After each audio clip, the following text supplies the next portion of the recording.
Hey party people, welcome back to my Lego City. Today, I'm gonna be building a Walmart modular style mock from scratch. This is all I have so far. I have a base plate, so we're gonna figure this out together. And earlier today, I went onto the Google to find some reference images of a Walmart because I figured that would help. So this is kind of what we're aiming for here. I'm not sure exactly how I'm gonna get the Walmart lettering to look good, but I did find this video from Emmasaurus, and they did a really good job doing the Walmart lettering there and even like the Walmart logo, so definitely taking inspiration from that today. I have a base plate already. I know the color doesn't matter, but this is what we're gonna use. And now it's time to grab some initial pieces to get going. My mom came to visit recently and she actually organized my entire Lego collection. It was incredible. We ended up ordering a bunch of these smaller size bins for this, but I think I should have prioritized the larger bins. They just hold so much more, and I found out that a lot of the pieces I have are overflowing in the smaller bins, so I should probably revisit that at some point. I'll make another Amazon order pretty soon here. First up, we need to milsify our base plate.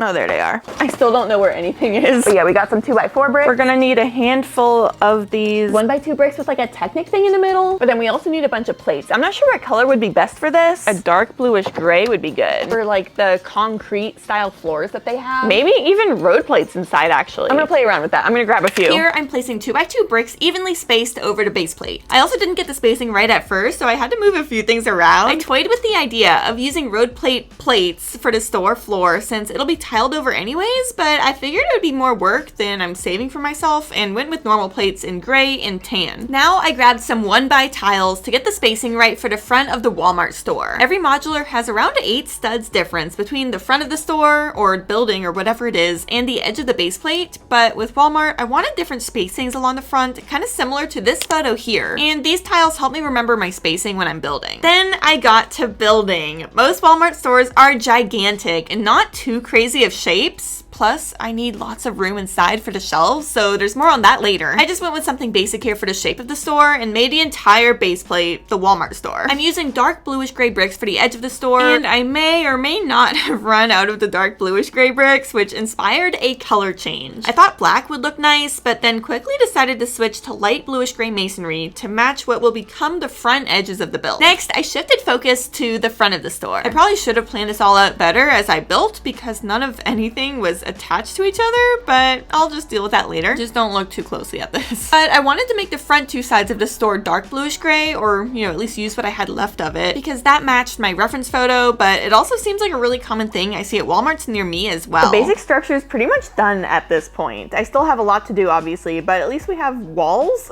so that's good. And I don't know how I planned this so poorly, but you can just see a bunch of these really tall bricks in this column here. I realized after I built the whole thing that there was a giant gap. I don't know how it happened. Now for the front of the building, I think I want to use some windows and doors and just cover the whole area with that because usually there's a ton of glass. I feel like pieces like this would work really well. Something I really wanted to play with in this build was a sliding door for the front. Instead of learning this technique on my own though, I took it from the Lego Friends set and then started filling in around it for the whole front of the build. I wanted it to mostly be windows and glass for the bottom part, but then it started to get a lot more interesting and colorful once I got to the blue giant Walmart sign. Again, I'm referencing the build from Emmasaurus as inspiration to do all of the different lettering here for Walmart. I grabbed a lot of white elements from the collection and started getting creative with it. I started with the letter A since there's 2 of them, so I'm like hitting 2 birds with 1 stone or whatever the saying is. And then I built the letter L because it seemed really easy. I had to shorten the initial A that I built because I made it too tall and it just looked kind of wonky. Next, it was time for the M, the second A, the R, the T, which was kind of complicated, but I think it looks like a T, right? And then the W, where it looked a lot like the L that I made. When it came to placing them on the actual building though, this is where it got challenging for me. At first, I didn't use any techniques in the letters. I just truly built letters because my Delulu brain forgot that the letters actually need to stick to the build somehow. And this is when I became friends with snot techniques. I used a washing machine Lego piece and stuck that onto the Walmart build, and then I used a normal 1x1 snot brick in the letter builds to make them stick together. I hope that made sense. The spacing for it was another challenge. I did not account for spacing well at all. And I even forgot something really important in the lettering. leave a comment if you can see it. I had to move all the letters over by a stud, not only once, but twice to make room for all the letters because spacing was really hard for me. I had a rule for myself that I'll have one stud of space between all the different letters, but that changes later once we run out of room. Then it was time to continue building and filling in the blue bricks behind the Walmart sign, or rather should I say Walmart.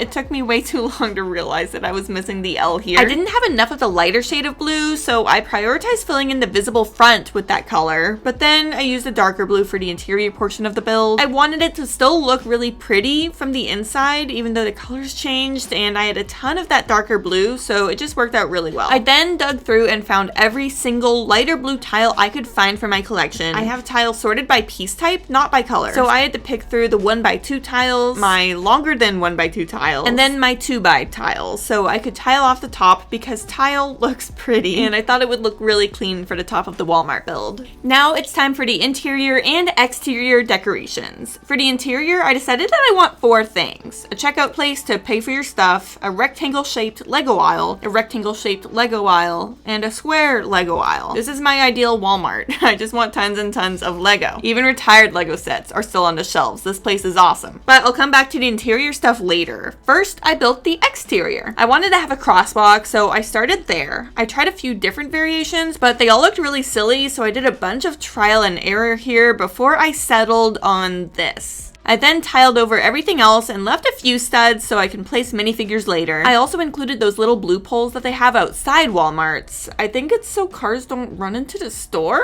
I don't actually know what they do. Next, I placed a pedestrian crossing sign. While I was building this, I was singing what I was doing, so here's what that sounded like. Adding a pedestrian sign. And a newspaper stand, and then I had some fun with minifigure placement. When it came to the interior, I made sure to have jumper tiles already laid out for where I want my Lego aisles to go, and I tiled everywhere around them because most Walmarts are these simple concrete style floors. I was also mindful about adding in some studs or jumper tiles so I could place more minifigures inside the store to help bring it all to life. Now here, I'm finally placing my Lego aisles and checkout counter into the build. I really enjoyed adding in those giant Lego signs. I made the build really tall, so I wanted to use as much vertical space as I could. And here's what it's looking like from the street. I am really happy with this. But now it was finally time to make our Walmart into a Walmart. I am still so shocked that I couldn't spell Walmart right. Finally, I'm going along the top and adding tiles as well as jumpers so I can build a roof. For the roof, I decided on just doing all black. I attached the individual plates with pieces underneath and then just stuck it on top, and I think it looks decent enough. Again, I might decide to mix it up, but I'm not really sure right now. All right, y'all, here's the final Walmart build. We have the lettering along the front, some different depth along the base of the build, these little blue cones, a crosswalk with a sign, and then this person is checking out what the latest news is out front at the newsstand. Emily from the future here. I did end up making the Walmart build even better after filming that. I added the yellow spark to the top. That's what that part is called. And then I also fixed the lettering too. I noticed that the L looked a little bit wonky. Like, I don't know why I used one of those, oh, what are they called? These white style pieces. I used that underneath it to hold it up, and I switched it out for a 1x2 brick because that made a lot more sense here. And then the previous W had snots on the sides, and I switched those out with snots that didn't have snots on the sides. They only had a snot in the back to hold it in there. It just looked better. It looked a little bit cleaner, and I think the yellow also makes it just look a lot more like a Walmart. So I am very happy with this. I know it's such a basic thing, but I am really proud of the sliding glass door in the front, and then the roof as well. It comes off very easily. It's a little flimsy, as you can tell. Fix that pretty easily though. And what I've built here is pretty much my dream Walmart. Whenever I go to Walmart, for the most part, it's to Lego shop, or if I do go there for other things, I'm definitely checking out the Lego aisle. So in this Walmart here, I included 3 different Lego aisles, and I like the signage along the top there, just something that's kind of sticking out so it's easier to see.